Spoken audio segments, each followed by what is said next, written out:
Heads.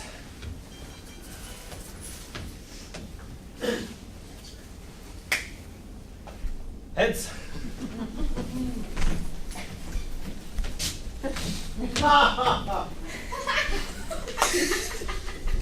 Heads.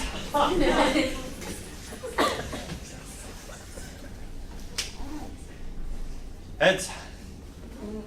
There is an art to the building up of suspense. Though it can be done by luck alone. Heads. That's the word I'm after. 76 love. A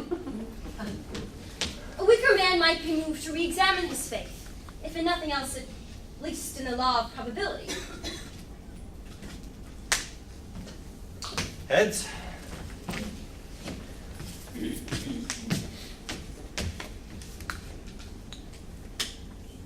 Heads. The law of probability, it has been oddly asserted, is something to do with the proposition that of 6 monkeys... Game. Were they? Are you? Game. The law of averages, if I've got this right, means that if 6 monkeys were thrown up in the air for long enough, that they would land on their tails about as often as they would land on their... Heads. Which even at first glance does not strike one as a particularly rewarding speculation in either sense. Even without the monkeys. I mean, you wouldn't bet on it. I mean, I would, but you wouldn't. Would you? Heads.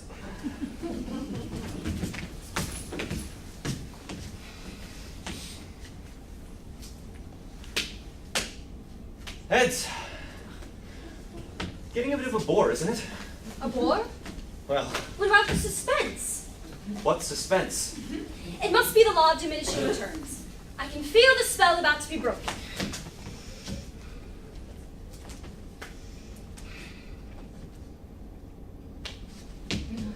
Well, there was an even chance if my calculations are correct.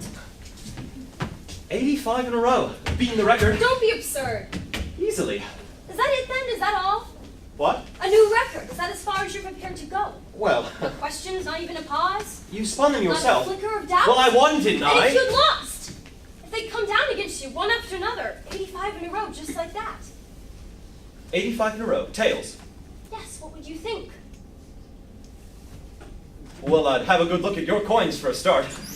I'm relieved. At least we can still count on self-interest as a predictable factor. Your capacity for trust made me wonder if perhaps you alone... Touch. We have been spinning coins together since... This is not the first time we have spun coins. Oh, no, we've been spinning coins as long as I can remember. How long is that? I forget. Mind you, 85 times. Yes? It'll take some beating, I imagine. Is that what you imagined? Is that it? No fear? Fear? Fear! The crack that might flood your brain with light. Heads.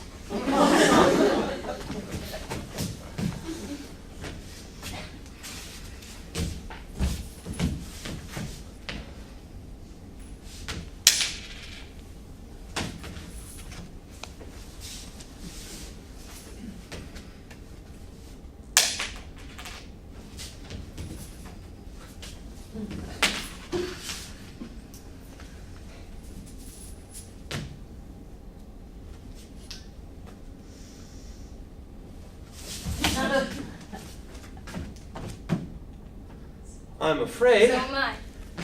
I'm afraid it is not your day. I'm afraid it is. 89. It must be indicative of something besides the redistribution of wealth. A list of possible explanations. 1. I'm willing it. Inside, where nothing shows, I am the essence of man, spinning double-headed coins and betting against himself in private atonement for an unremembered past. 2. Each individual coin spun individually is as likely to come down heads as tails, and should cause no surprise each individual time it does.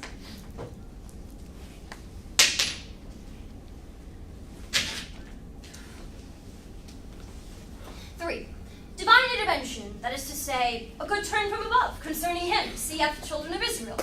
A retribution from above concerning me, cf. Lot's wife. 4. spectacular vindication of the principle that each individual coin spun individually is as likely to come down heads as tails, and should cause no surprise each individual time it does. I've never known anything like it. And a syllogism. 1, he has never known anything like it. 2, he has never known anything to write home about. 3, it is nothing to write home about. Home. What's the first thing you remember? Oh, the first thing that comes to my head, you mean? No, the first thing you remember. Oh, no, it's no good. It's gone. It was gone a long time ago. I don't think you get my meaning. What is the first thing after all the things you've forgotten? Oh, I see. I've forgotten the question. Are you happy? What? Content? At ease? I suppose so. What are you going to do now? I don't know. What do you want to do? I have no desires. None. There was a messenger. That's right, we were sent for. Syllogism the second. 1, probability is a factor which operates within natural forces. 2, probability is not operating as a factor. 3, we are now within unsub or supernatural forces. Discuss. Not too heatedly. Well, I'm sorry. What's the matter with you? The scientific approach to the examination of phenomena is a defense against the pure motion of fear. Keep tight hold and continue while there's time. Now, counter to the previous syllogism, a tricky one. Follow me carefully, it may prove a comfort. If we postulate, and we just have, that within unsub or supernatural forces, the probability is that the law of probability will not operate as a factor, then we must accept that the probability of the first part will not operate as a factor. In which case, the law of probability will operate as a factor within unsub or supernatural forces. Which is a great relief to me personally.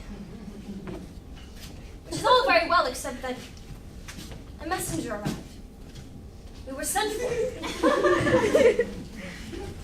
Nothing else happened. 92 coins spun consecutively have come down heads 92 consecutive times. And for the last 3 minutes on the wind of a windless day, I have heard the sound of drums and flute.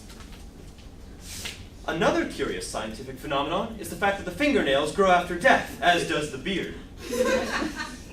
What? Beard! But you're not dead. Well, I didn't say they started to grow after death. The fingernails also grow before birth, though not the beard. What? Beard! What's the matter with you? The toenails, on the other hand, never grow at all. The toenails, on the other hand, never grow. Do they? It's a funny thing. I cut my fingernails all the time, and every time I think to cut them, they need cutting. And now, for instance. And yet I never, to the best of my knowledge, cut my toenails. They ought to be curled under my feet by now, but it doesn't happen. I never think about them. Perhaps I cut them absent-mindedly while I'm thinking of something else. Do you remember the first thing that happened today? Well, I woke up, I suppose. Oh, I've got it now. That man, a foreigner, he woke us up. Yes. That's it. A pale sky before dawn.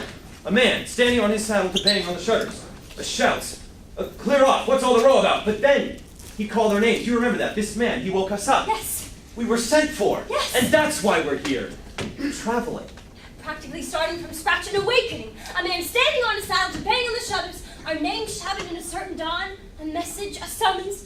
A new record for heads and tails. We have not been picked out simply to be abandoned, set loose to find our own way. We are entitled to some direction. I would have thought.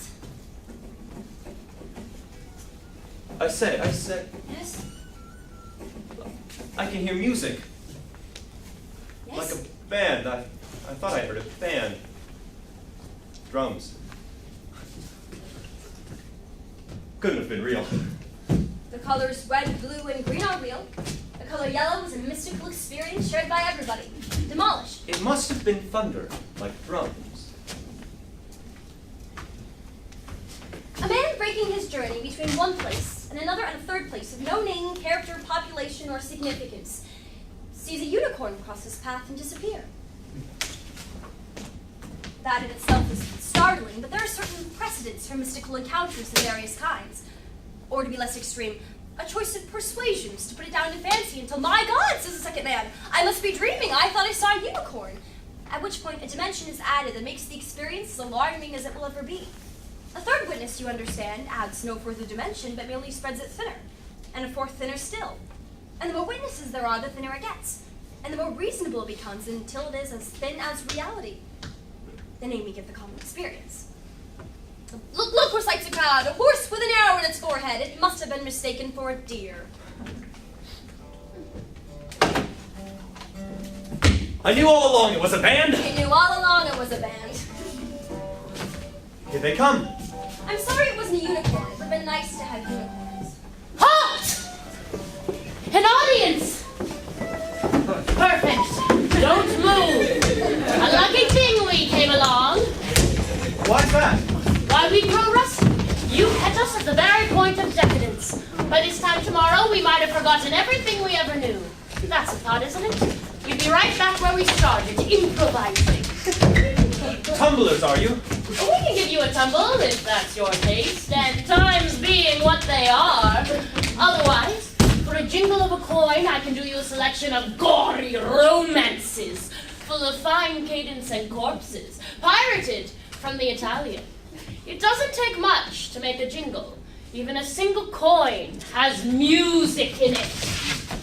Tragedians at your command. Well, my name is Guildenstern, and this is Rosencrantz.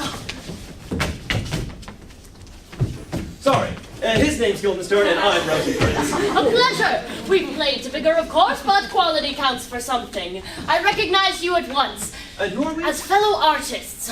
Well, I thought we were gentlemen. Oh, for some it is patronage, for others it is performance. They are two sides of the same coin, or, let us say, there being so many of us, the same side of two coins. What's your line? Tragedy, sir. Depths and disclosure, universal and particular. Denouement both unexpected and inexorable. Transvestite melodramas on all levels, including the suggestive. We transport you into a world of intrigue and illusion. Clouds, if you like. Murderers. We can do you ghosts and battles on the skirmish level. Heroes, villains, tormented lovers, set pieces in the poetic vein. We can do you rapiers or rape or both. By all means, faithless wives and ravished virgins. Flagrante delicto at a price. But that all comes under a realism for which there are special terms. Getting warm, am I? Well, I don't know. It costs little to watch, and a little more if you happen to get caught up in the action. If that's your taste, and times being what they are. And what are they? Indifferent. Bad? Wicked. Now, what precisely is your pleasure? Gentlemen, disport yourselves! There. See anything you like? What exactly do they do? Let your imagination run riot. They are beyond surprise. And how much? Oh, to take part? To watch. Oh, watch what? A private performance? How private? Well, there's only two of us. Is that enough? For an audience, disappointing. For voyeurs, about average. What's the difference? 5 guilders. 5 guilders? To watch. Together? Each. I don't think you understand. What are you saying? Oh, what am I saying for? Where have you been? A roundabout. Nest of children carries the custom of the town. Juvenile companies, they are the fashion. But they cannot match our repertoire. We'll stoop to anything, if that's your bent. Well, they'll grow up. There's one born every minute. Onward! Where are you going? Home, sir. Where from? Home. We're traveling people. We take our chances where we can find them. It was chance then. Chance? You found us. Oh, yes. You were looking. Oh, no. Chance then. Or fate. Yours or ours? It could hardly be one without the other. Fate then. Oh, yes. We have no control. Tonight we play at the court, or the night after, or to the tavern, or not. Perhaps I can use my influence. At the tavern? At the court. I I would say I have some influence. Would you say so? I have influence, yet. Yet what? I have influence! You said something about getting caught up in the action. I did! You're quicker than your friend. For a handful of guilders, I happen to have a private, uncut performance of The Rape of the Sabine Women. Or rather, woman. Or rather, Alfred. Alfred, get your skirt on! And for 8, you can participate, taking either part, or both pretend, with encore!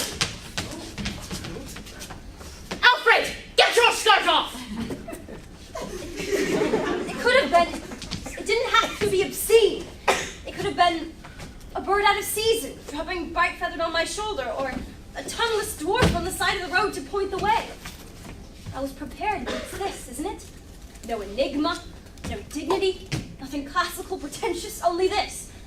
A comic pornographer and his rabble of prostitutes. You should have caught us at better times. We were purists then. Onward! Excuse me. Halt! Alfred, So you're not exclusively players, then? we're inclusively players, sir. I see, so you give exhibition? Performances, sir. Of course. There's more money in that, is there? More trade, sir. Times being what they are. Yes, Indifferent. completely. You know, I'd had no idea. No. I mean, I heard of, but I've never actually... No. What exactly do you do? We stick to our usual stuff, only inside out. We do on stage the stuff that is supposed to happen off. It's a kind of integrity if you look at every exit being an entrance to somewhere else.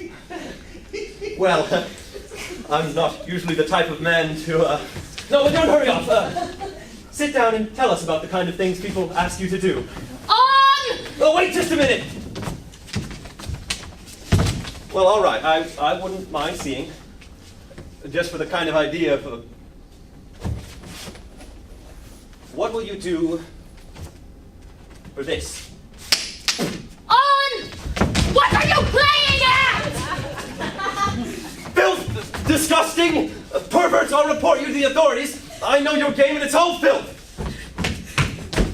Do you like a bet? What kind of bet did you have in mind? Double or quits? Well, heads.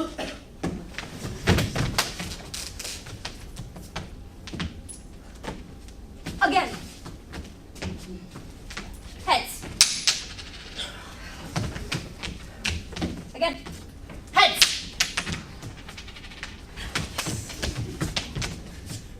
Heads.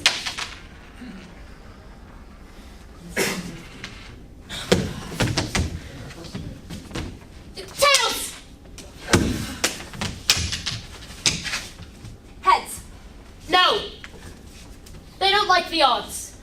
You were right. Heads. Heads, I win. No. And right again. Heads, I win. No. And right again. Heads, I win. No. And right again. Would you believe it? Bet me the year of my birth doubled is an odd number. Your birth. If you don't trust me, don't bet with me. Would you trust me? Bet me then. My birth. Odd numbers, you win. You're on. Good. Year of your birth, double it. Even numbers I win, odd numbers I lose.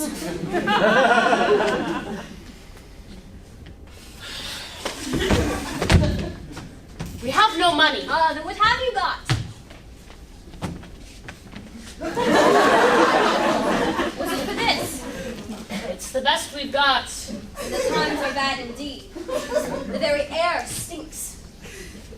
Come here, Alfred. Do you lose often? Yes, sir.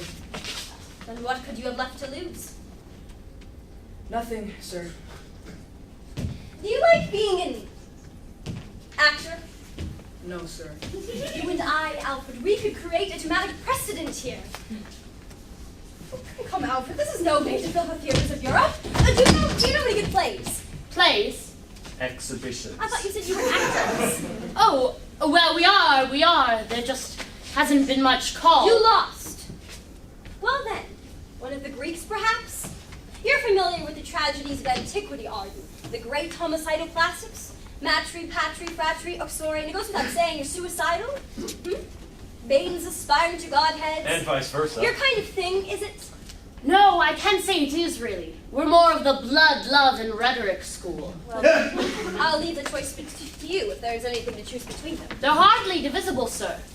Well, I can do you the blood and love without the rhetoric, or I can do you the blood and rhetoric without the love, or I can do you all three concurrent or consecutive, but I cannot do you the love and rhetoric without the blood. Blood is compulsory. They're all blood, you see. Is that what people want? It's what we do. Thank you, we'll let you know. Entrance is there and there.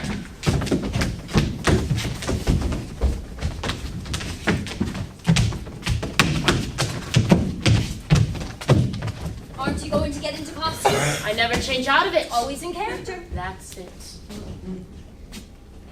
Well, aren't you going to come on? I am on. But if you are on, you can't come on, can you? I start on. But it hasn't started. Go on, we'll look out for you. I'll give you a wave.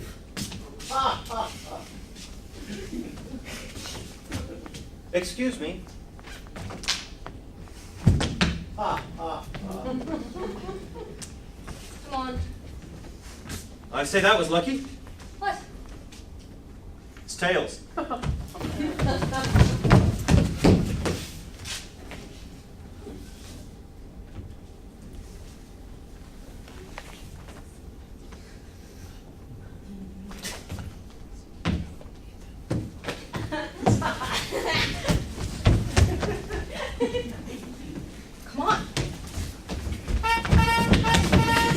Welcome, dear Rosencrantz and Guildenstern. Moreover, that we did much long to see you.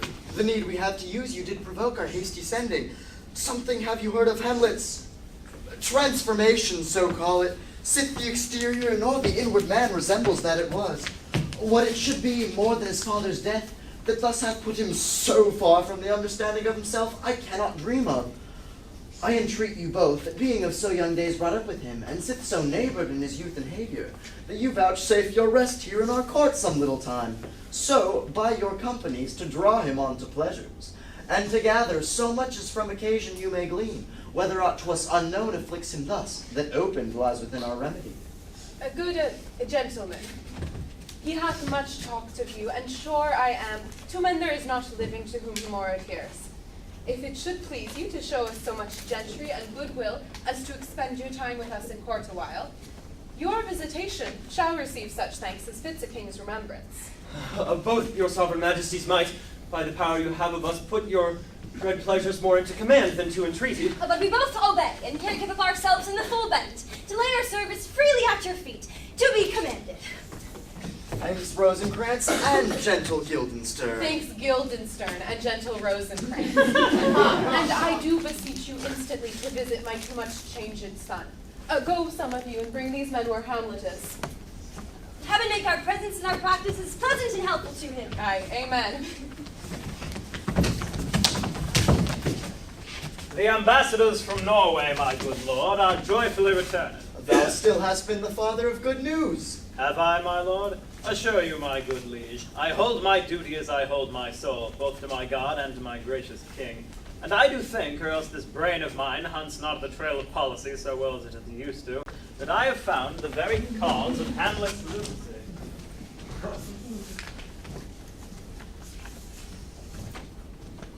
I want to go home. Don't let them confuse you. I'm out of my step here. We'll soon be home and high, dry and home. It's all over my depth, High you home and out of my head, dry you high. over my step, over my head, body. I tell you, it's all stopping to a death. It's boating to a death. It's stepping to a head. It's all heading to a dead stop. There! And we'll soon be home and high, dry and high. Has it ever occurred to you that all of a sudden you have the faintest idea how to spell the words wife or house? Because when you go to write it down, you can't remember ever having seen those letters in that order before. I remember. Yes? I remember when there were no questions. There were always questions. To exchange one set for another is no great matter. Answers, yes. There were answers to everything. You've forgotten. I haven't forgotten. How I used to remember my own name and yours. Oh, yes. There were answers everywhere you looked. There was no question about it. People knew who I was. And if they didn't, they asked, and I told them. You did. The trouble is, each one of them is plausible without being instinctive. All your life, you live so close to the truth, it becomes a permanent blur in the corner of your eye. And when something nudges it into outline, it is like being ambushed by a grotesque. A man standing in the saddle in the half-lit, half-alive dawn banged on the shutters and called two names. He was just a hat and a cloak levitating in the gray plume of his own breath, but when he called, we came. That much is certain, we came. Well, I can tell you I'm sick to death of it. I don't care one way or another, so why don't you just make up your mind? We can't afford anything quite so arbitrary, nor to become all this way for a christening. All that preceded us. But we are comparatively fortunate. We might have been left to sift the whole field of human nomenclature like two blind men looting a bazaar for their own portraits. At least we are presented with alternatives. Well, as from now... But not choice. You made me look ridiculous in there. I look just as ridiculous as you did. I want to go home. Which way did we come in? I've lost my sense of direction. The only beginning is birth and the only end is death. If you can't count on that, what can you count on?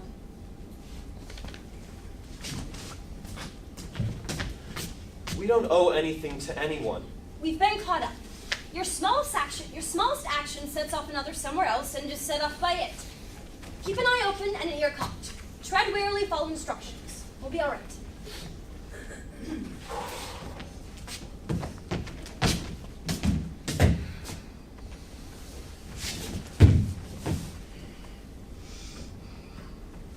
What do we have to go on? Hamlet's transformation. What do you recollect? Well, he's changed, hasn't he? The exterior and inward man Draw fails him to on to resemble pleasures. Glean what afflicts him. something more than his father's death. He's always talking about us. There aren't two people living whom he dotes on more than us. We cheer him up, find out what's the matter. Exactly. It's a matter of asking the right questions and giving away as little as we can. It's a game. And then we can go? And receive such thanks as fits the king's remembrance. I like the sound of that. What do you think he means by remembrance? He doesn't forget his friends. Would you care to estimate? Difficult to say, really. Most kings tend to be amnesiac. Others, I suppose, the opposite. Whatever that is. Yes, but Elephantine? not how long, how much. Retentive. He's a very retentive king. A royal retainer. What are you playing at? Words. They're all we have to go on. Shouldn't we be doing something constructive? Did you have in mind a short, blunt human pyramid? We could go. Why? They've got us all placed now. If we start moving around, it'll just be a shambles.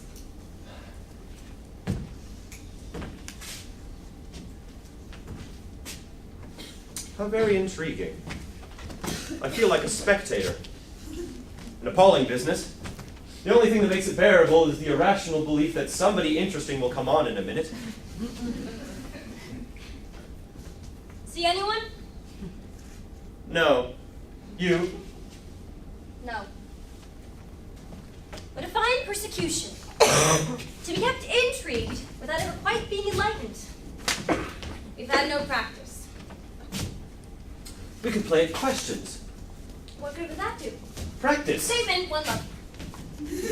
Cheating. Huh?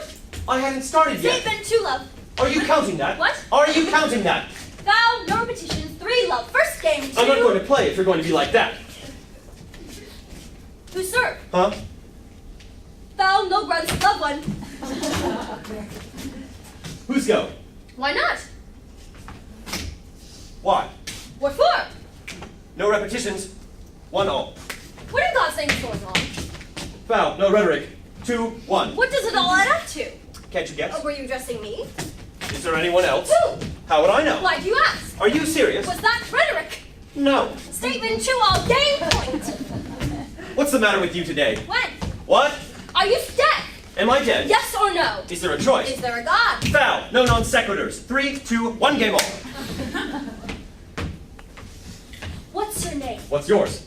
I asked you first. Statement 1 love. What's your name when you're at home? What's yours? When I'm at home? Is it different at home? What home? Haven't you got one? Why do you ask? What are you driving at? What's your name? Repetition, to love, match point to me. Who do you think you are? Rhetoric, game, and match.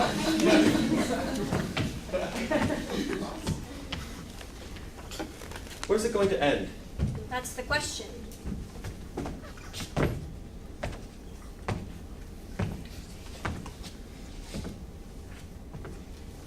Rosencrantz! What? There, how was that? Clever. Natural? Instinctive. Got it in your head? Gotta take my hat off to you. Shake hands. And now I'll try you. Not Guildenstern. yet. Catch me unawares. Ah, right. Ready? Don't be stupid. Sorry.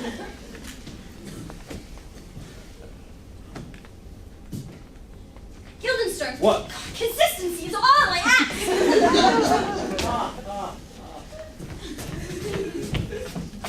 Who was that? Didn't you know him? Well, he didn't know He me. didn't see you. I didn't see him. We shall see. I hardly knew him. He's changed. You could see that. Transformed. Well, how do you know? Inside and out. I see.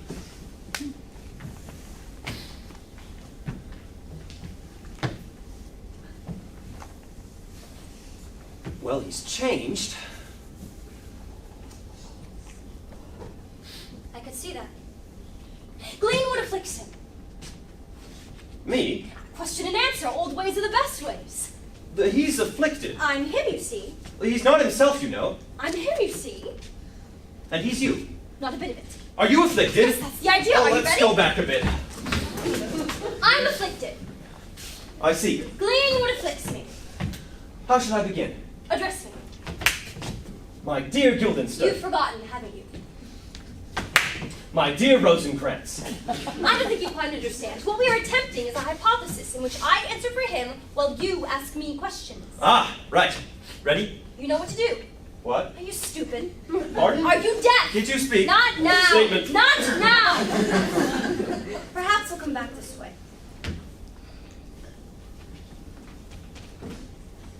Should we go? Why? Oh, I get it. You mean you pretend to be him and I ask you questions. Very good. You had me confused. I can see I have. How should I begin? Address me. My honored lord. My dear Rosencrantz. Am I pretending to be you then? Certainly not. If you like. Shall we continue? Question and answer. Right. Right. My honored lord. My dear fellow. How are you? Afflicted. Really? In what way? Transformed. Inside or out? Both. I see. Not much new there. Go into details. Delve. Probe the background. Establish the situation.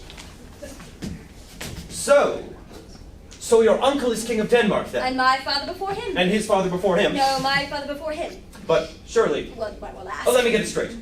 Your father was the king. You were his only son. Your father dies. You are of age. Your uncle becomes king. Yes. Unorthodox. Undid me. Undeniable.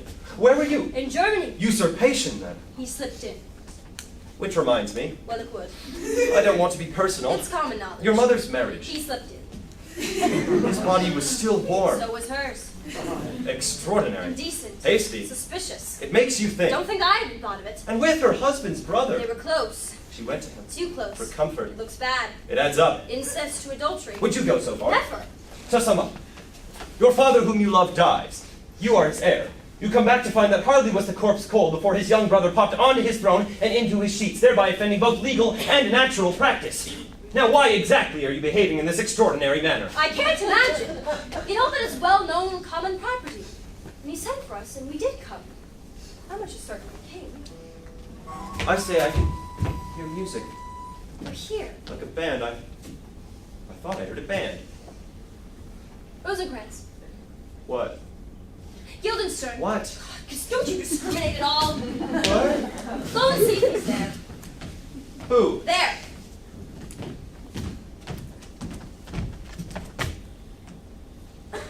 Yes. What's he doing?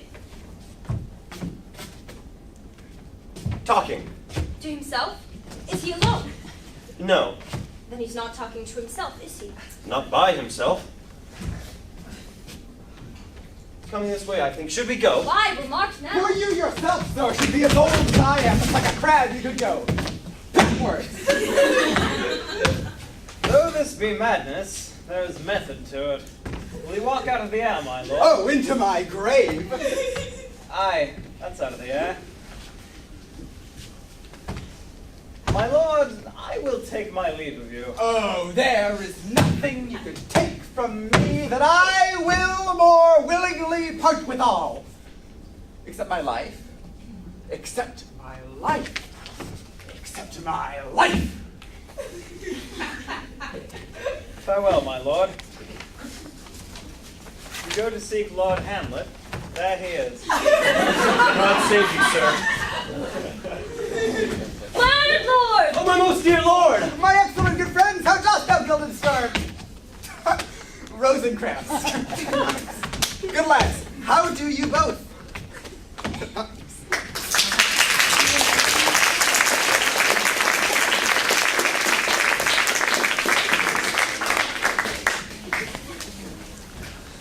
That's 20, 40, 100 ducats apiece for a butcher and little splud! And there's something in this more than natural. If philosophy can find it out. There are the players. Ah. You are welcome to Elsinore. Your hands, come then. The appurtenance of welcome is all fashion and ceremony. Let me comply with you in this garb, lest my accent to the players, which I tell you must show surely outwards, should appear more like welcome than yours. You are welcome. But my uncle, father, and aunt, mother are deceived. In what, my dear lord? I am but mad north-northwest. When the wind is southerly, I know a hawk from a handsaw. Will be with you, gentlemen. Mark you, Guildenstern, and you too, and each ear a hearer. That great baby you see over there is not yet out of his swaddling clouts. My lord, I have news to tell you. My lord, I have news to tell you. Oh. When Roscius was an actor in Rome, The actors are come hither, my lord. buzz, buzz.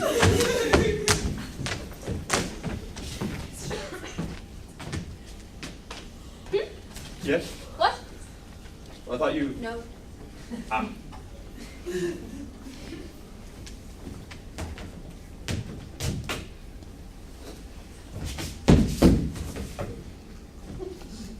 I think we can say we made some headway.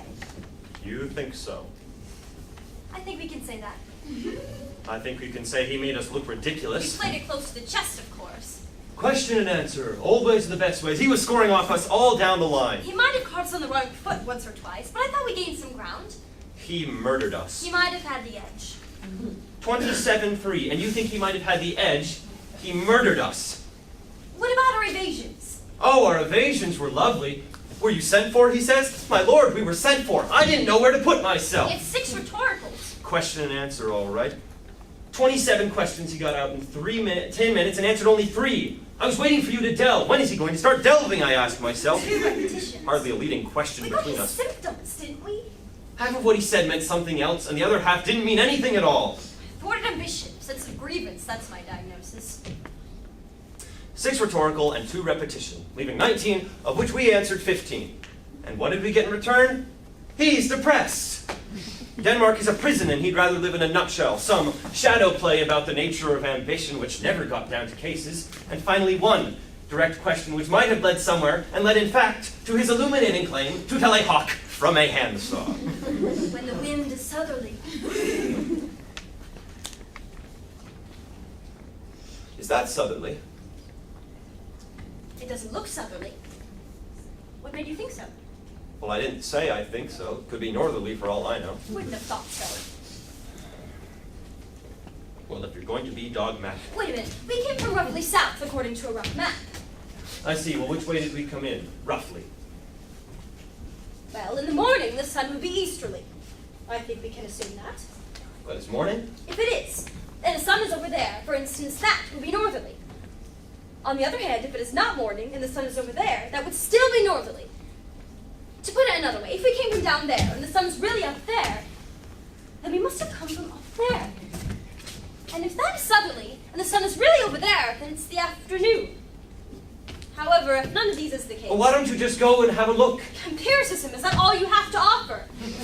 Well, I merely suggest that the position of the sun, if it is out, would give you a rough idea of the time. Alternatively, the clock, if it is going, would give you a rough idea of the position of the sun. I forget what you're trying to establish. I'm trying to establish the direction of the wind. There isn't any wind. A draft, yes. In that case, the origin. Trace it back to its source, and it might give us a rough idea of the way we came in. Or a rough idea of south for further reference. It's coming up through the floor. Well, that can't be south, can it? That's not a direction. Lick your toe and wave it around a bit. No, I think you'd have to lick it for me. I'm prepared to let the whole matter drop. Or I could lick yours, of course. No, thank you. I'll even wave it around for you a bit. What God's name is the matter with you? Just being friendly. Somebody might come in. It's what we're counting on after all, ultimately. Well, perhaps they've all trampled each other to death in the rush. Give them a shout. Something provocative. Intrigue them. Wheels have been set in motion and they have their own pace, to which we are condemned. Each move is dictated by the previous one. That is the meaning of order. If we start moving around, it'll just be a shambles, or at least let us hope so. Because if we happen to discover, or just even suspect, that our spontaneity was part of their order, we'd know that we were lost. A Chinaman of the Tang Dynasty, and by which definition a philosopher, dreamed he was a butterfly. And from that moment, he was never quite sure it was not a butterfly dreaming it was a Chinese philosopher. Envy him in his twofold security. Fire! Where? It's all right. I'm just demonstrating the misuse of free speech. Prove that it exists. Not a move. They should burn to death in their shoes.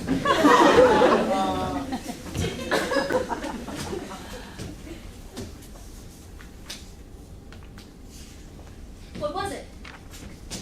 What? Heads or tails? Oh, I didn't look. Yes, you did. Oh, did I? Quite right. Rings a bell. What's the last thing you remember? I don't wish to be reminded of it. We cross our bridges when they come to them and burn them behind us. With nothing to show for our progress except a memory of the smell of smoke and the presumption that once our eyes watered.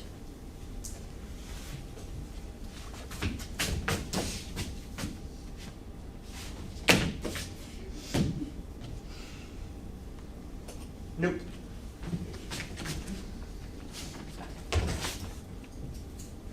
Double bluff.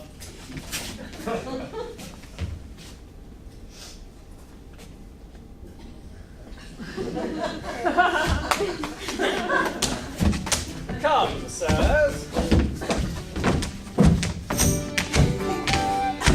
Follow him, friends. We'll hear a play tomorrow.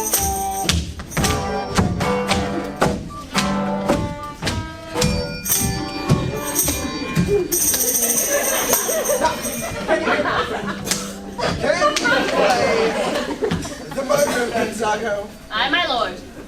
We'll have tomorrow night. You could, for in these, study a speech of some dozen or 16 lines that I would set down in certain, could you not? Aye, my lord. Very well. Follow that lord and look you, mark him not. I leave you till tonight. You are welcome to Elsinore. Good, my lord. So you've caught up.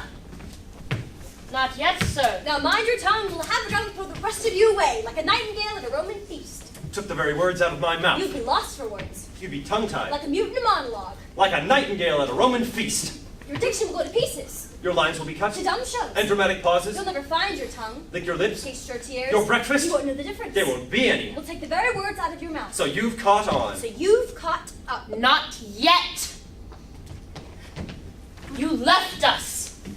Oh, that's right. You performed a dramatic spectacle on the road. Yes, I'm sorry we had to miss it. We can't look each other in the face. You don't understand the humiliation of it. To be tricked out of the single assumption which makes our existence viable that somebody is watching.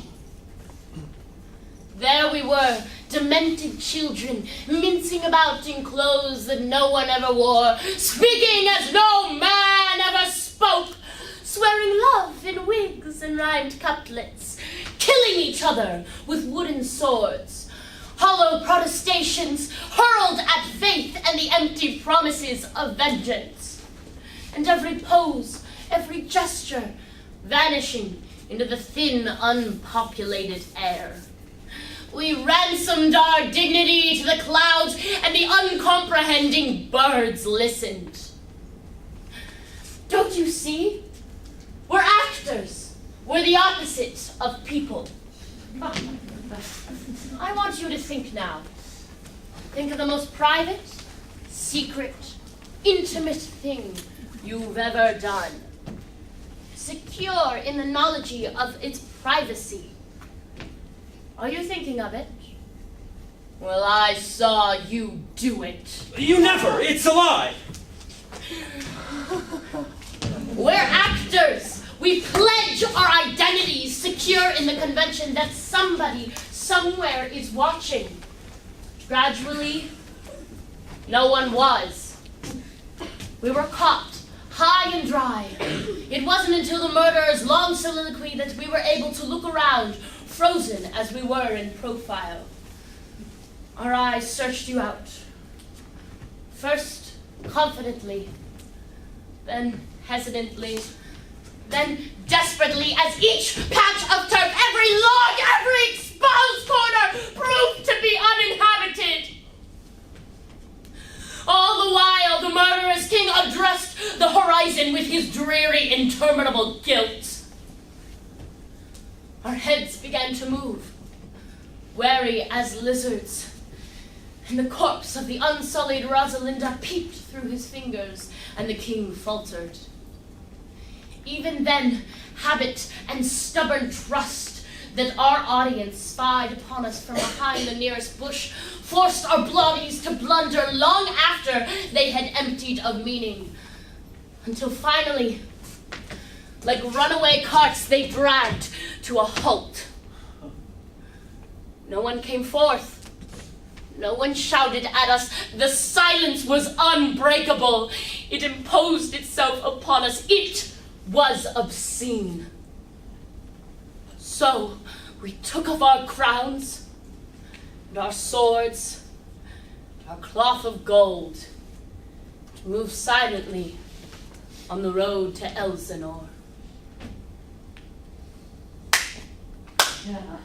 Brilliantly recreated. If these eyes could weep. A little strong on metaphor, mind you. No criticism, only a matter of taste. And yet here you are with a vengeance. That's a figure of speech, isn't it? Well, let's say we've made up for it. For you may have no doubt whom to thank for your performance at the court. We already have entry here, and always have had. You've played for him before. Yes, sir. What will you play? The Murder of Gonzago. Full of fine cadence and corpses. Pirated from the Italian. What's it about? It's about a king and a queen. Escapism, what else? Blood. Love and rhetoric. Yes. Where are you going? I can come and go as I please. You're evidently a man who knows his way around. I've been here before. We are still finding our feet. I should concentrate on not losing your head. You speak from knowledge? President. You've been here before. And I know which way the wind is blowing. The truth is, we value your company for want of any other. We've been left so much to our own devices, after a while one welcomes the uncertainty of being left to other people's. Uncertainty is the normal state. You're nobody special. What are we supposed to do? Relax. Respond. That's what people do. You can't go through life questioning your situation at every turn. We don't know what's going on or what to do with ourselves. We don't know how to act. Act natural. You know why you're here, at least. We only know what we're told, and that's little enough. And for all we know, it isn't even true. For all anyone knows, nothing is. Everything has to be taken on trust. Truth is only that which is taken to be true. That's the currency of living. There may be nothing behind it, but it doesn't matter so long as it is honored. One acts on assumptions. What do you assume? Hamlet is not himself, outside or in. We have to glean what afflicts him. He's melancholy. Melancholy. Mad. How is he mad? Ah! How is he mad? More morose than that, perhaps. Of melancholy. Moody. He has moods. Of moroseness? Madness, and yet. Quite. For instance, He talks to himself, which might be madness, if he didn't talk sense, which he does. which suggests the opposite. Of what? I think I have it. A man talking sense to himself is no madder than a man talking nonsense not to himself. Or just as Or mad. just as mad. And he does both. So there you are. Stark raving sane. Why? What? Exactly. Exactly what? Exactly why. Exactly why what? What? Why? Why what exactly? Why is he mad? I don't know. The old man thinks he's in love with his daughter. Good God, we're out of our depth here. Oh, no. He hasn't a daughter. The old man thinks that he's in love with his daughter. The old man is. Hamlet, in love with the old man's daughter, the old man thinks. Ah, it's beginning to make sense now. Unrequited passion. Nobody leaves this room without a very good reason. And why not? All this strolling about is getting too arbitrary by half. I'm rapidly losing my grip. From now on, reason will prevail. I have lines to learn. Pass.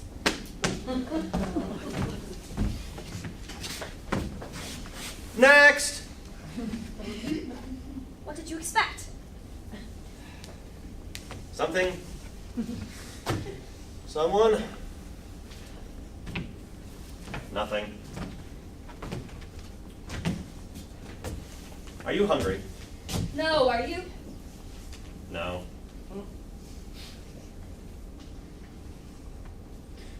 You remember that coin? No. I think I lost it. What coin?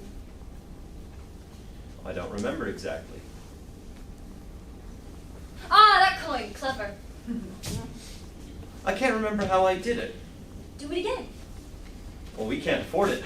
Ah, yes, one must think of the future. It's the normal thing. To have one. One is, after all, having it all the time. Now. And now. And now. They could go on forever. Well, not forever, I suppose.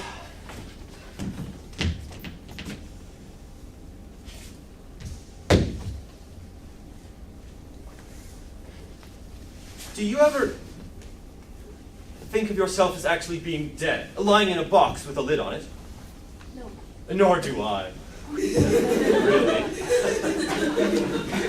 It's silly to be depressed by it. I mean, one thinks of it like being alive in a box.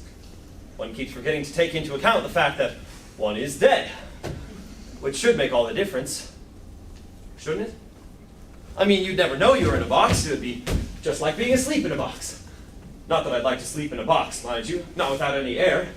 You'd wake up dead for a start, and then where would you be, apart from inside a box? That's the bit I don't like, frankly. And that's why I don't think of it. Because you'd be helpless, wouldn't you? Stuffed inside a box like that? I mean, you'd be in there forever. Even taking into account the fact that you're dead, it isn't a pleasant thought. Especially if you're dead, really. Ask yourself, if I was to ask you straight off, I'm going to stuff you in this box, would you rather be alive or dead? Well, naturally, you'd prefer to be alive. Life in a box is better than no life at all. I would expect. You'd have a chance, at least. You could lie there thinking, well, at least I'm not dead. In a minute, someone's going to come along and bang on the lid, tell me to come out. Hey, you, what's your name? Come out of there! That's flogging to death. I wouldn't think about it if I were you. You'd only get depressed. Eternity is a terrible thought. I mean, where's it going to end?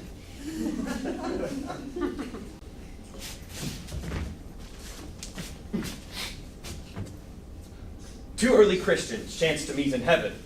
Saul of Tarsus yet, cried one, what are you doing here? Tarsus Maris, replied the other, I'm Paul already.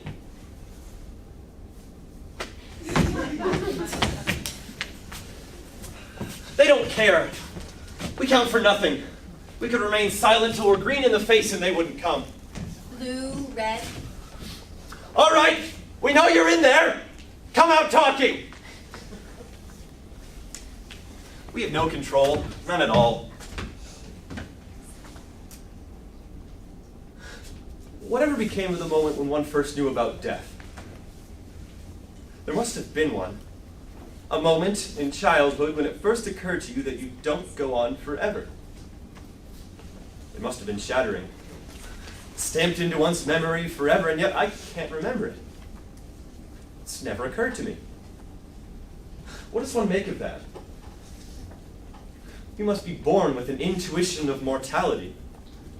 Before we know the words for it, before we know there are words, out we come, bloodied and squalling with the knowledge that for all the compasses in the world, there is only one direction, and time its only measure. A Hindu, a Buddhist, and a lion tamer all chance to meet in a circus on the Indo-Chinese border. They're taking us for granted. Well, I won't stand for it. In future, notice will be taken. Keep out, then! I forbid anyone to enter!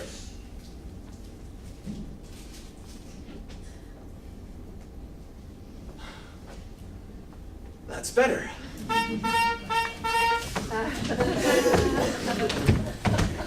Death followed by eternity, the worst of both worlds. It is a terrible thought. Did he receive you well? Most like a Oh, gentleman. much forcing of his disposition. Niggard of question, but of our demands most free in his reply. Did you essay him to any pastime? Well, madam, it so fell out that certain players we overwrought on the way. Of these we told him, and there did seem in him a kind of joy to hear it. They are about the court, and as I think, have already ordered this knight to play before him. 'Tis most true. And he did beseech me to entreat your majesties to see and hear the matter. With all my heart, and it doth content me to hear him so inclined. Good gentlemen, give him a further edge and drive his purpose into these delights. We shall, my lord. Sweet Gertrude, leave us too, for we have closely sent for Hamlet hither, that he, as for by accident, may hear affront Ophelia. Never a moment's peace. In and out and on and off, they're coming at us from all sides. We're never satisfied. Catching us on the trot? Why can't we go by them? What's the difference? Well, I'm going. He's coming. What's he doing? Nothing. He must be doing something. Walking. On his hands. On his feet. Stark naked. Fully dressed. Selling toffee apples. Not that I noticed. Could be wrong. I don't think so. I can't for the life of me see how we're going to get into conversation. Nevertheless, I suppose one might say that this was a chance. One might well accost him. Yes, this definitely looks like a chance to me. Something along the lines of a direct, informal approach. Man to man, straight from the shoulder. Now look here, what's it all about, kind of thing.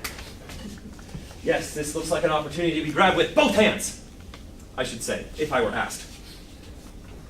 Well, no point in looking at a gift horse till you see the whites of its eyes, etc.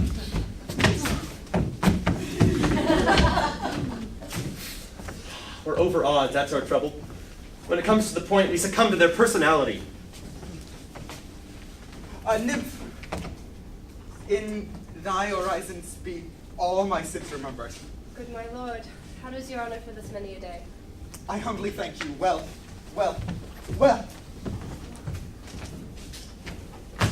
It's like living in a public park. Very impressive. Yes, I thought your direct and formal approach was going to stop this thing dead in its tracks.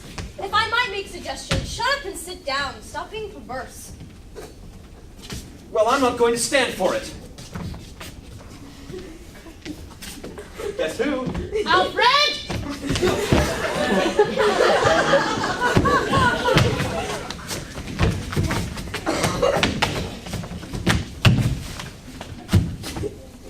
Guys, we haven't got much time. What are you doing here? Dress rehearsal.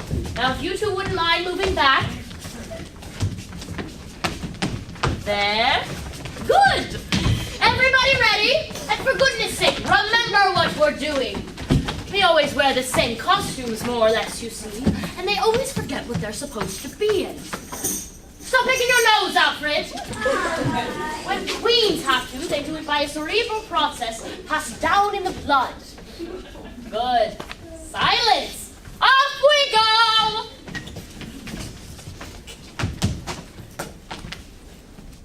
Full 30 times. times hath Phoebus's come. No! Thou show first your confounded majesty! They're a bit out of practice, but they always pick up wonderfully for the deaths. It brings out the poetry in us. See, There's nothing more unconvincing than an unconvincing death. I'm sure. Positions! Go!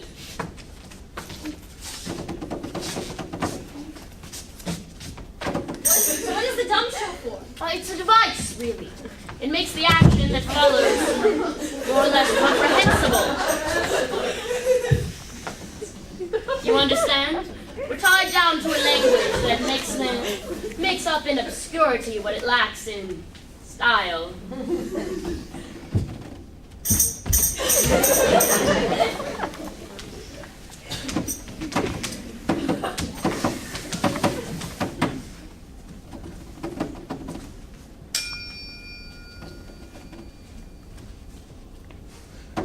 Who is that? Uncle, to the prince, the king's brother. Not exactly fraternal. Not exactly avuncular. Time goes on.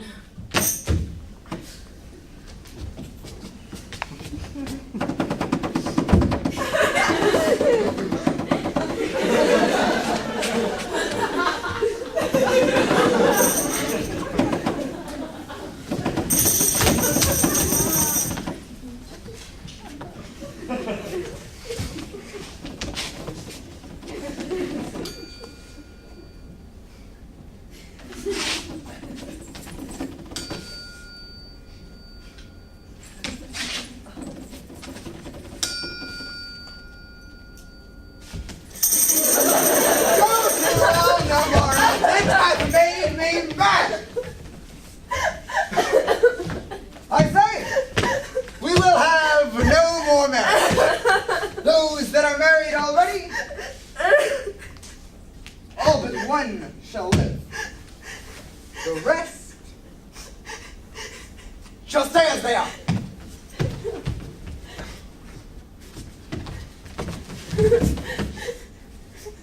To a nunnery. Go!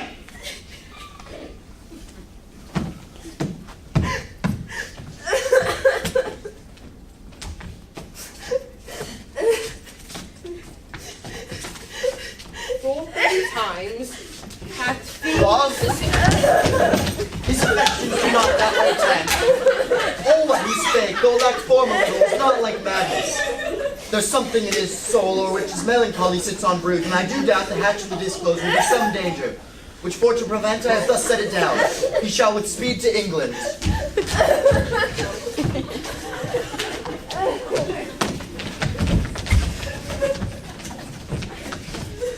Gentlemen!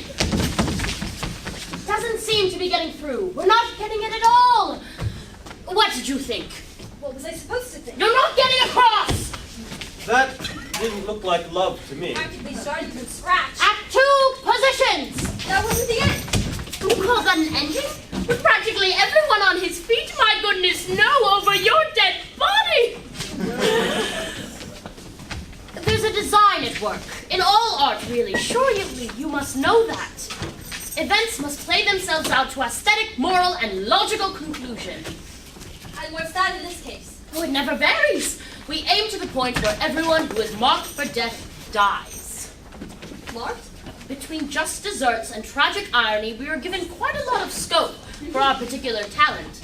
Generally speaking, when things have gone about as far as they can possibly go, when things have gone about as bad as they can reasonably get.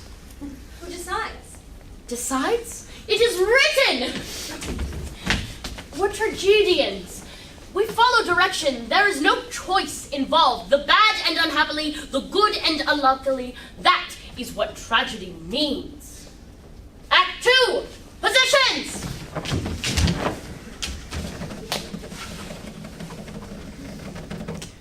Go!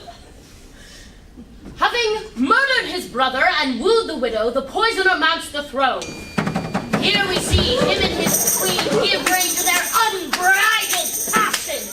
Her little knowingly that the man she holds in her Oh, I arms. say, really? Here? You can't People want to be entertained. They don't come here expecting sordid and gratuitous filth. But you're wrong, they do. Murder, seduction, incest, that's what people want. What do you want, jokes? I want a good story, beginning, middle, and end. And you? I prefer art to mere life if it's all the same to you. It's all the same to me. All right, no need to indulge yourselves. I come on in a minute. Lucianus, nephew to the king. Next! Lucianus, nephew to the king, usurped by his uncle and shattered by his mother's incestuous marriage, throws the court into turmoil and disarray as he alternates between bitter melancholy and unrestricted lunacy, staggering between the suicidal and the homicidal.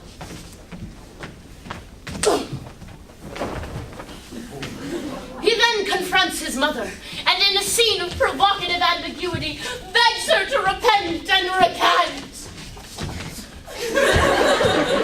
The king, tormented by fear and haunted by guilt, decides to dispatch his nephew to England and entrusts his undertaking to 2 smiling accomplices, courtiers, friends, 2 spies, and giving them a letter to present before the English court. So they depart on board a ship and they arrive and disembark and present themselves before the English king. The English king! But where is the prince? Where indeed the plot has thickened. A twist of fate and cunning has put into their hands a letter that seals their deaths.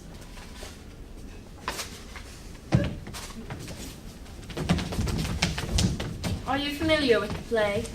No. A slaughterhouse. 8 corpses all told. It brings out the best in us. Actors, what do you know about death?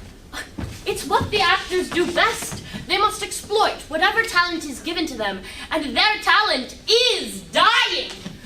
They can die heroically, comically, ironically, slowly, suddenly, disgustingly, charmingly, or from a great height.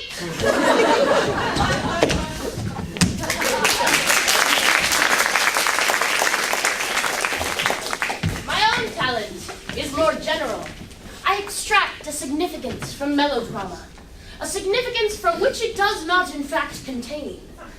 But occasionally, out of this matter, escapes a thin beam of light that, when seen at the right angle, can crack the shell of mortality. Actors, the mechanics of cheap melodrama, that isn't death. You scream and choke and sink to your knees, but it doesn't bring death home to anyone. It doesn't catch them unawares and start the whisper in their skulls that says, one day, you are going to die. You die so many times, how can you expect them to believe in your deaths? On the contrary, it's the only kind they do believe in. They're conditioned to it. I had an actor once who was condemned to hang for stealing a sheep or a lamb, I forget which, and I got permission to have him hanged in the middle of a play. I had to change the plot a bit, but I thought it would be effective, you know?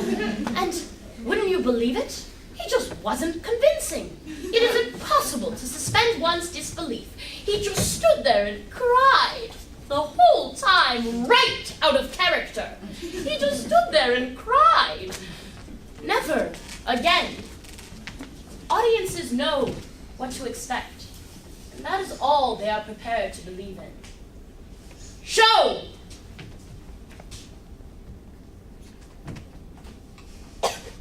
No, that isn't death. Death is not. The factor is not even seeing it happen. It's not gasps and blood and falling about. This is what makes death. It's just a man failing to reappear. And now you see him, now you don't. That's the only thing that's real. An exit, unobtrusive and unannounced. A disappearance, gathering weight as it goes on until finally it is heavy with death.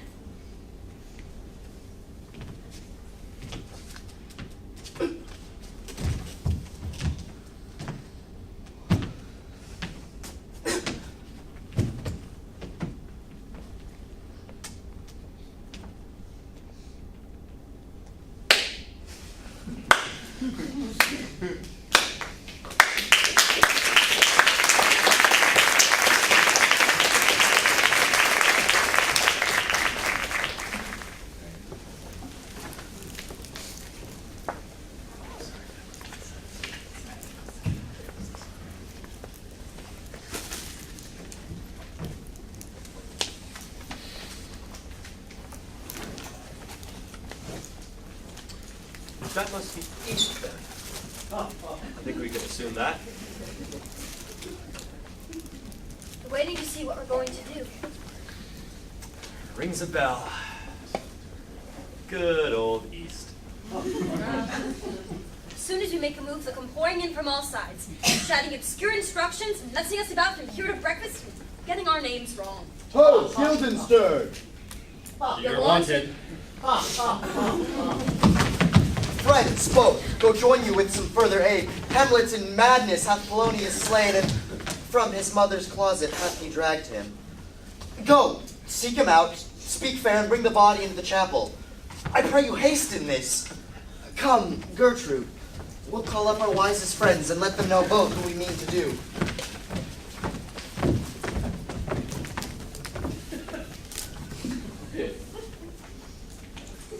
Well, Quite. well. Quite. Seek him out, etc. Quite. Well. Well, that's a step in the right direction. You didn't like him. Who? Good God, I hope more tears are shed for us. Well, it's progress, isn't it? Something positive. Seek him out. Where does one begin? Well, that's a step in the right direction. You think so? I mean, he could be anywhere.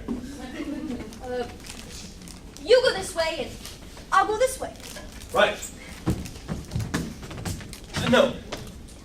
You go this way, and I'll go that way. Wait. I just thought he might be violent. Maybe we should stick together. All right. I'll come with you. Right. No. I'll come with you. All right. I'll come with you my way.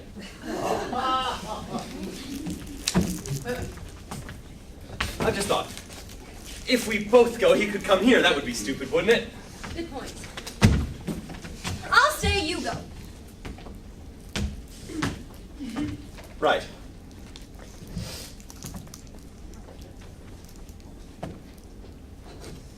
I say, I've just thought, he might be violent. Perhaps we ought to stick together.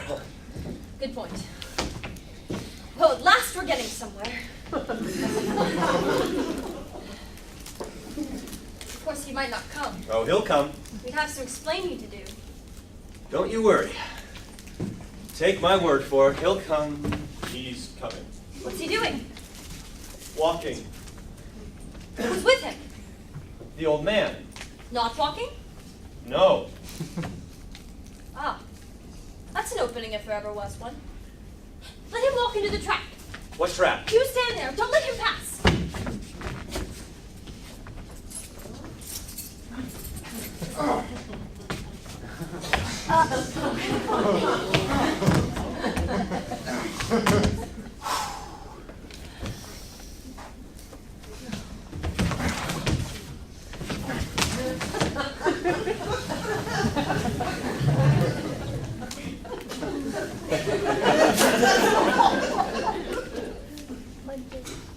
That was close. There's a limit to what two people can do. He was dead. Of course he's dead. Well, properly. Well, that's death, isn't it?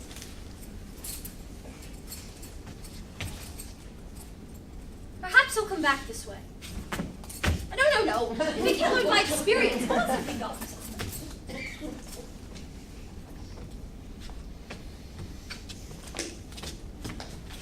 Give him a shout.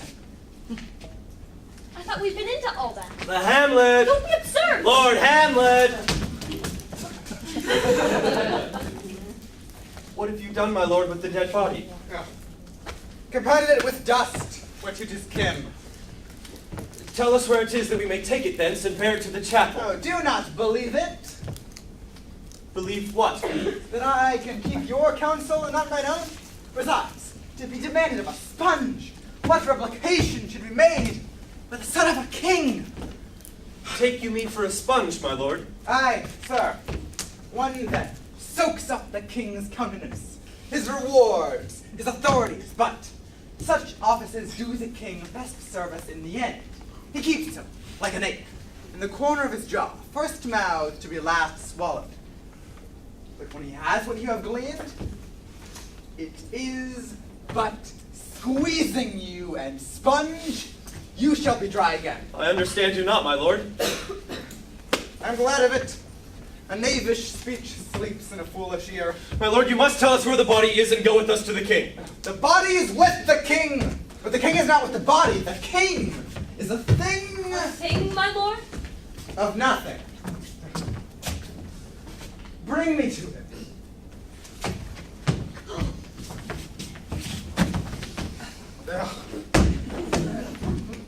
How now? What hath befallen? Oh, where the body is bestowed, we cannot get from him. But where is he?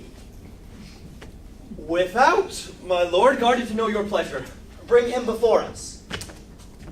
Oh, bring in the lord.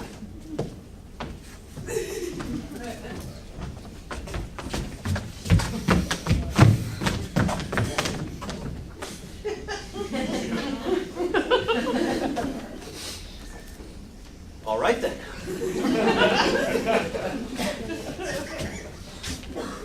And yet, it doesn't seem enough. That you have breathed such significance? Can that be all, and why us? Anybody would have done, and we have contributed nothing. It was a trying episode while it lasted, but they've done with us now. Done what? I don't pretend to have understood. Frankly, I'm not very interested. They choose not to tell us, that's their affair. For my part, I'm only glad that that's the last we've seen of him. I knew it wasn't the end. What else? What's he doing? Talking. To himself? Is he alone? No, he's with a soldier. Then he's not talking to himself, is he? Not by himself. Should we go? Why?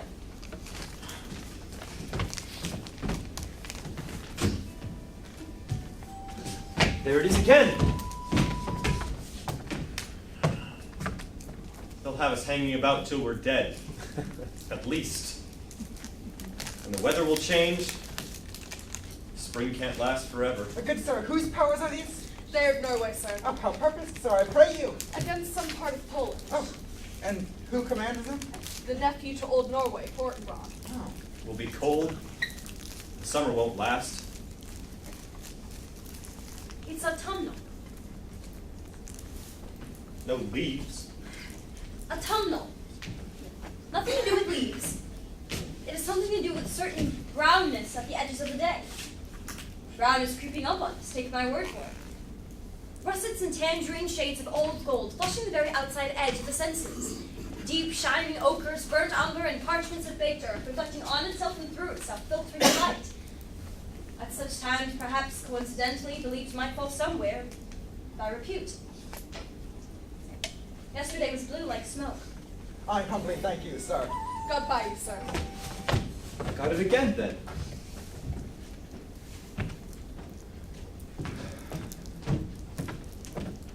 Will it please my lord to go?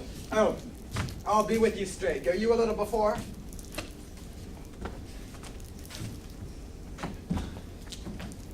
Is he there? Yes. What's he doing? Talking.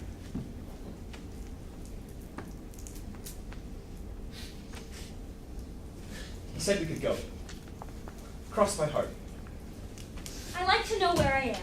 Even if I don't know where I am, I like to know that. If we go, there's no knowing. No knowing what? If we'll ever come back. But we don't want to come back. That may very well be true, but do we want to go? We'll be free. I don't know, it's the same sky. Well, we've come this far. And besides, anything could happen yet.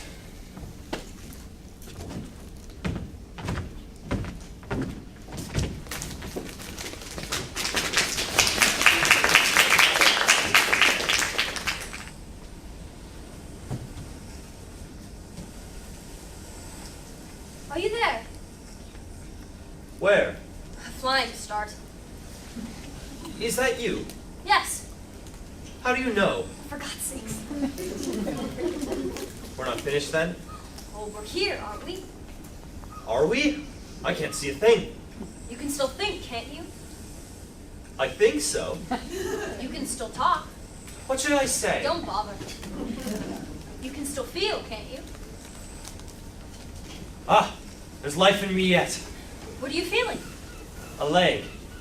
Yes, it feels like my leg. How does it feel? Dead. Dead? I can't feel a thing. Give it a pinch. Ah! Sorry. Well, let's clear that up. Pardon the Lord, Let go of the stage!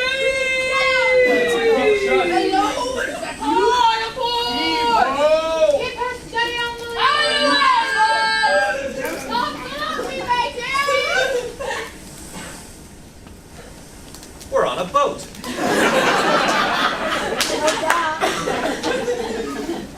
Dark, isn't it? Not for night. No, not for night. Dark for day. Oh, yes, it is dark for day. We must have gone north, of course. Of course. Land of the midnight sun, that is. Of course.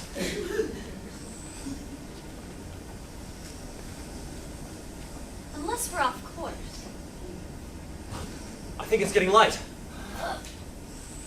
Not for night. This far north. Unless we're off course. Of course. Yes, it's definitely lighter than it was. It'll be night soon. This far north. Oh, I suppose we'll have to go to sleep. Tired? No, I don't think I'd take to it. Sleep all night? Can't see a thing all day? Those Eskimos must have a quiet life. Where? What? I thought you... I've lost all capacity for disbelief. I'm not sure I could even rise to a little gentle skepticism. And now we've lost the tension. What tension? What was I saying before we wandered off?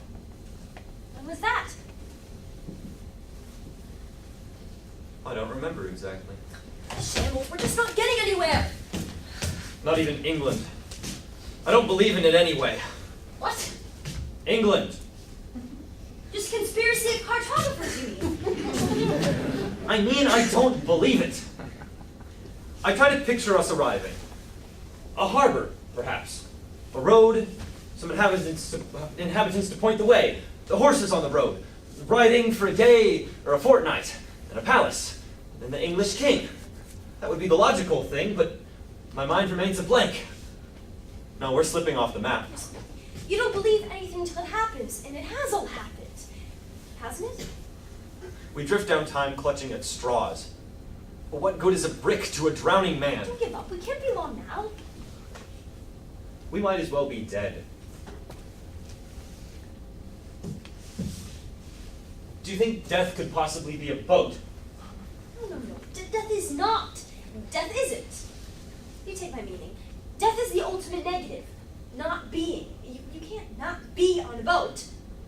I've frequently not been on boats. What you've been is not on boats. I wish I was dead.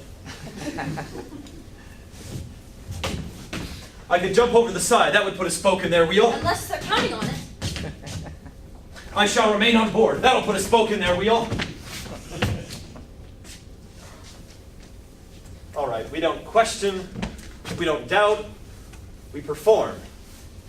But a line has to be drawn somewhere, and I would like to put it down on record that I have no confidence in England. Thank you. And even if it is true, it'll just be another shambles. I don't see why. He won't know what we're talking about. What are we going to say? Well, we say, Your Majesty, we've arrived. And who are you? We are Rosencrantz and Guildenstern. Never heard of you. Nobody special. What's your game? We've had our instructions. First I've heard of Let me it. finish. We've come from Denmark. What do you want? Nothing. We're delivering Hamlet. Who's he? You've heard of him. All right, I've heard of him, and I want nothing to do with him. You come in here without so much as a by your leave, and expect me to take in every lunatic you try to pass off with a bunch of unsubstantiated... You got the letter! I see. I see. Well, this seems to support your story such as it is. It is an exact command from the King of Denmark, for several reasons, importing the Denmark's health and England's too, that on the reading of this letter and without delay I should have Hamlet's head cut off.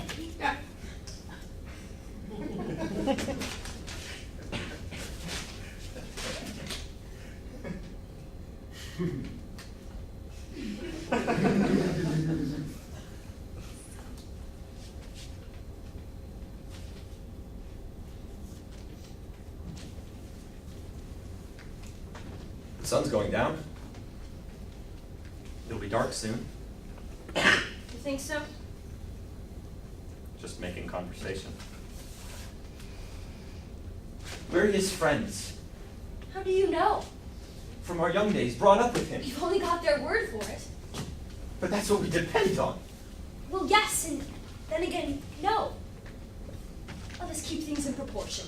Assume, if you like, that they are going to kill him. Well, he's a man, he is mortal, death comes to us all, etc. And consequently, he would have died sooner or later. Or to look at it from the social point of view. He is just one man among many. The loss will be well within reason and convenience, and then again, what is so terrible about death? As Socrates so philosophically put it, since we don't know what death is, it is illogical to fear it.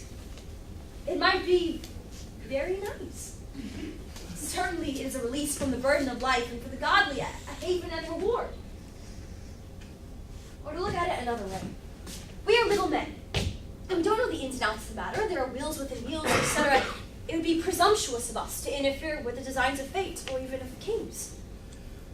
All in all, I think we'd be well advised to leave well alone. But what was the point? Don't imply logic. He's done nothing to Or us. justice. It's awful. But it could have been worse. I was beginning to think it was.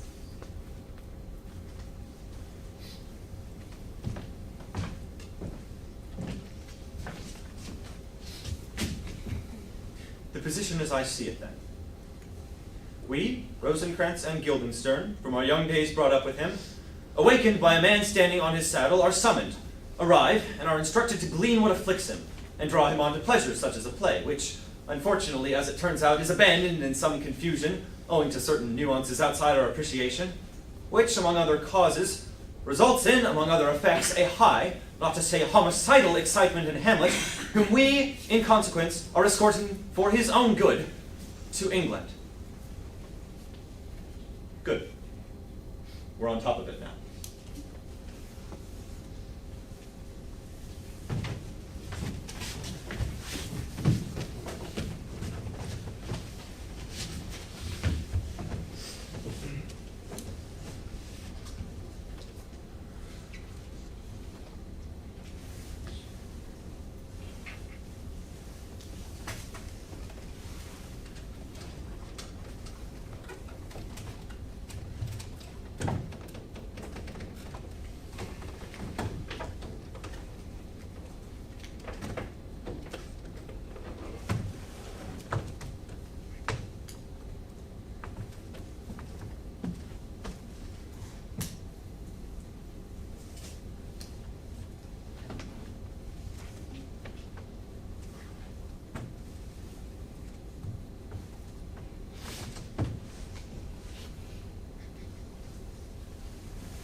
Yes, but what? Out of the void, finally a sound! Go and see what it is.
I thought I heard a band.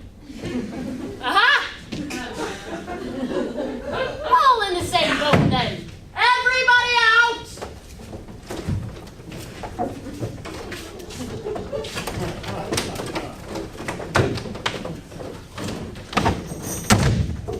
Where are we? Traveling. Right, we haven't got there yet. Are we all right for England?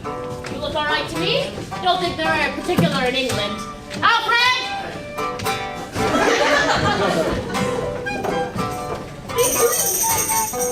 Traveling. Right. Lend into the background.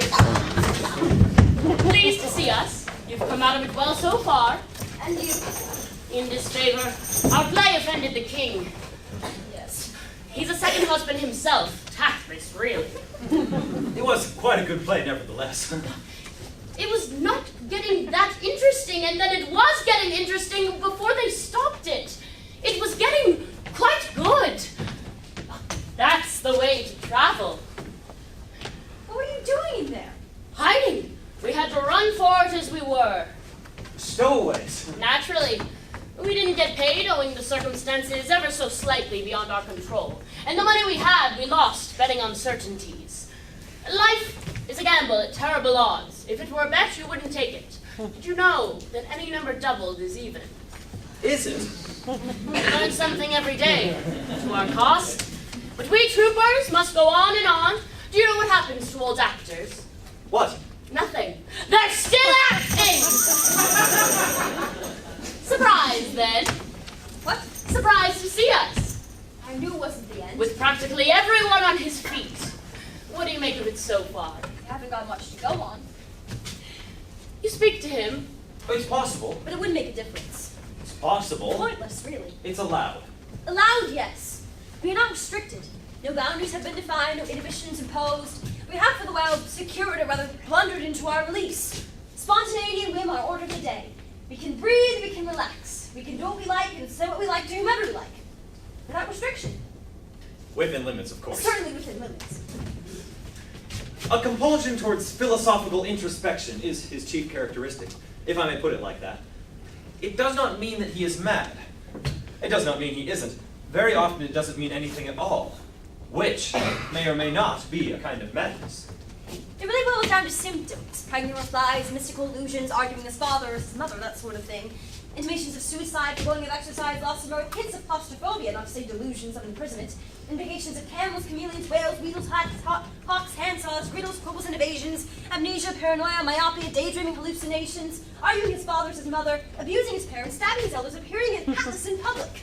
Knock, knee, droop, stalking, and sighing like a lovesick schoolboy, which, at his age, is coming on a bit strong. And talking to himself. And talking to himself.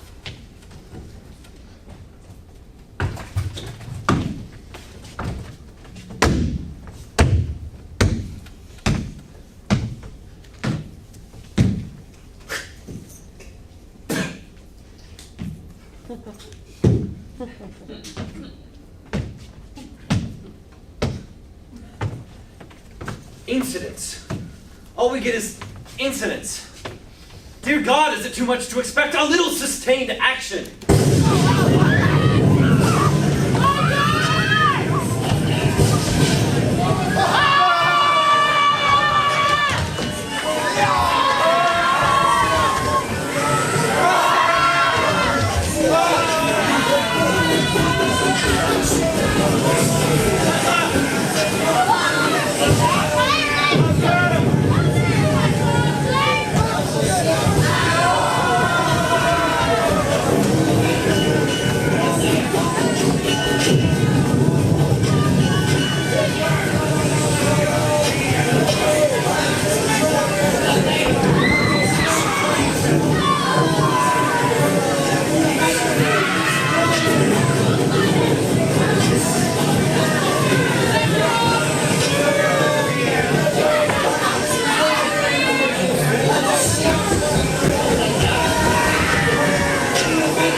They're gone.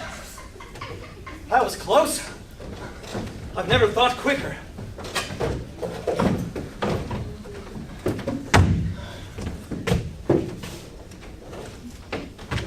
Where's...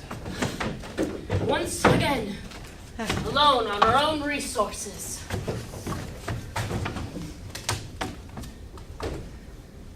What do you mean? Where is he? Gone? Gone where? Yes, we were dead lucky there, if that's the word I'm after. dead? Lucky. Is he dead? Oh, who knows? You mean he's not coming back? Hardly. He's dead then. He's dead as far as we're concerned. Or we are, as far as he is. Not too bad, is it?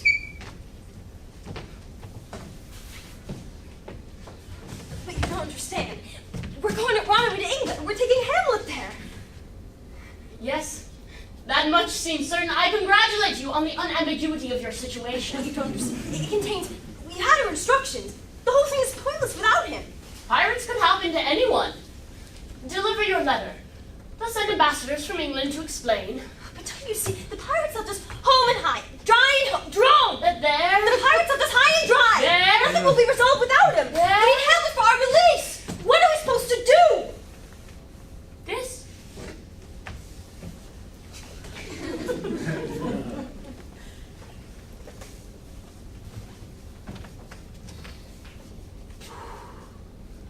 Saved again. Saved for what?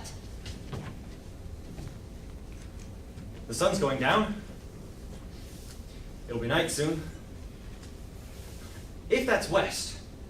Unless of course Shut up! I'm sick of it. Do you think conversation is going to help us now? We've traveled too far and momentum has taken over. We move idly towards eternity without hope of reprieve or possibility of explanation. Be happy! If you're not even happy, what's so good about surviving? We'll be all right. I suppose we just go on. Go where? England. England! That's a dead end. I never believed in it anyway. All we have to do is make our report, and that'll be that, surely. But even if we came face to face, what would we say? We say, we've arrived. And who are you? Oh, we are Rosencrantz and Guildenstern. Never heard of you. Well, we were bringing Hamlet, and then some pirates happened. I don't begin to understand who are all these people and what's it got to do with me. You turn out of the blue with some cock and bull story. And we have a letter. Yes, that's something, a letter. As England is Denmark's faithful tributaries up between them like upon my floor. Then knowing that these contents without delay of any kind to these bearers, Rosencrantz and Guildenstern be put to sudden death.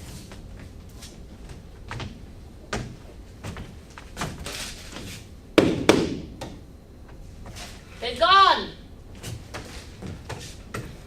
It's all over.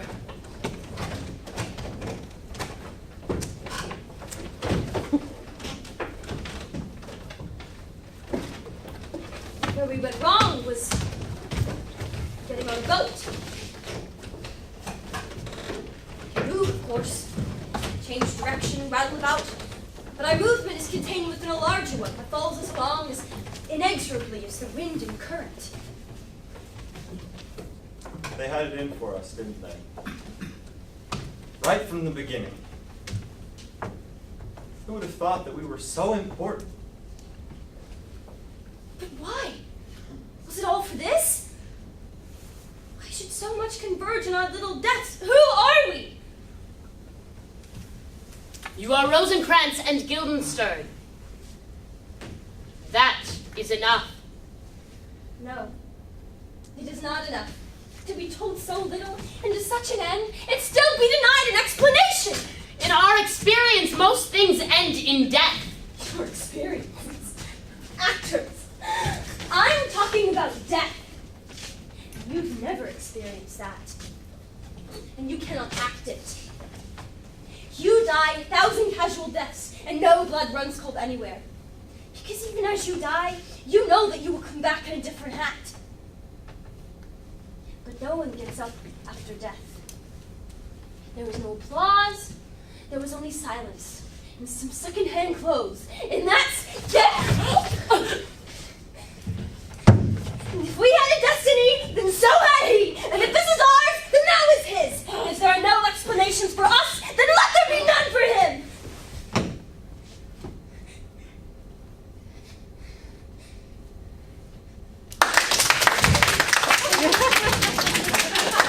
Oh, come. No flattery, it was merely comforting. You see, it is the kind they do believe in. It's what is expected.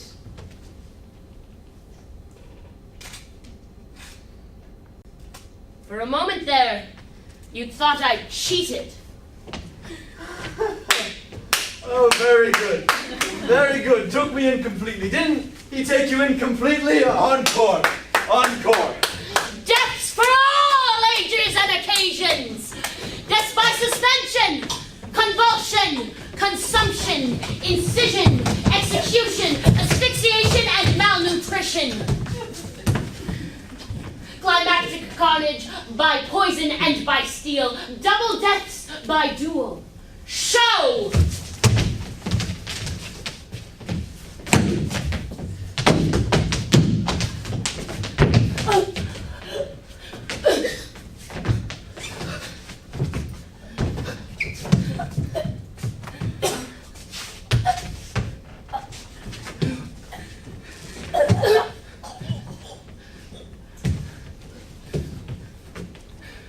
So, there's an end to that.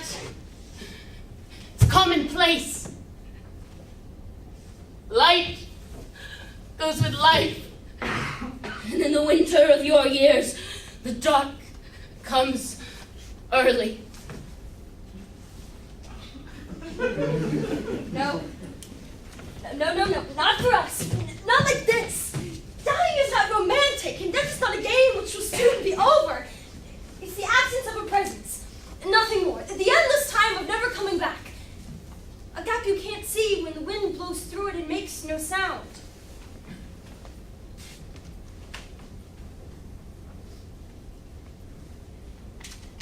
That's it then, is it?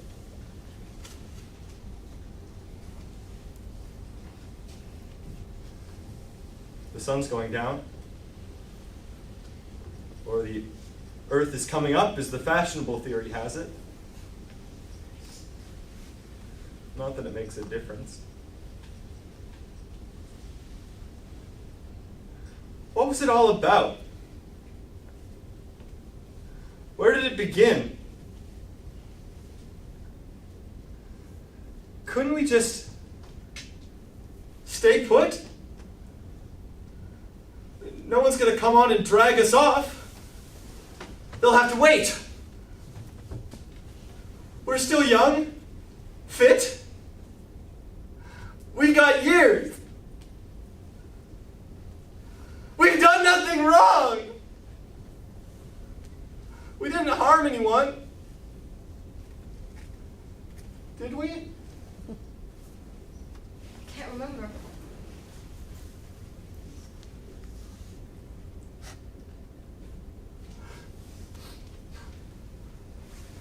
All right then.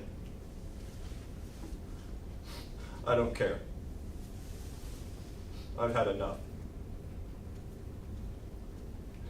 To tell you the truth, I'm relieved.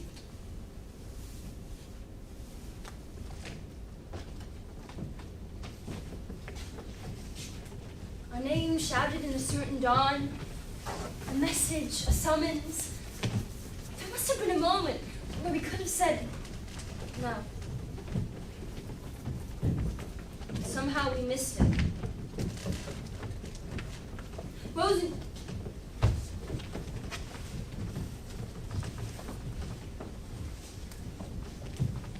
Guildenstern.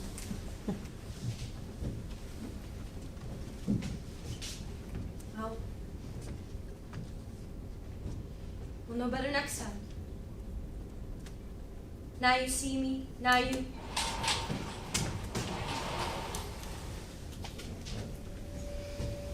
The sight is dismal, and our affairs from England came too late.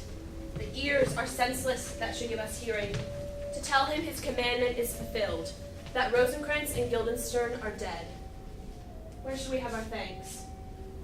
Not from his mouth had it the ability of life to thank you. He never gave commandment for their death. But since, so jump upon this bloody question, you from the Pollock Wars and you from England are here arrived. Give order that these bodies high on a stage be placed into the view, and let me speak to the yet unknowing world how these things came about. So shall you hear of carnal, bloody, and unnatural acts, of accidental judgments, casual slaughters, of deaths brought on by cunning and forced cause. And in this upshot, purposes mistook, fallen on the inventors' heads, all this can I truly deliver.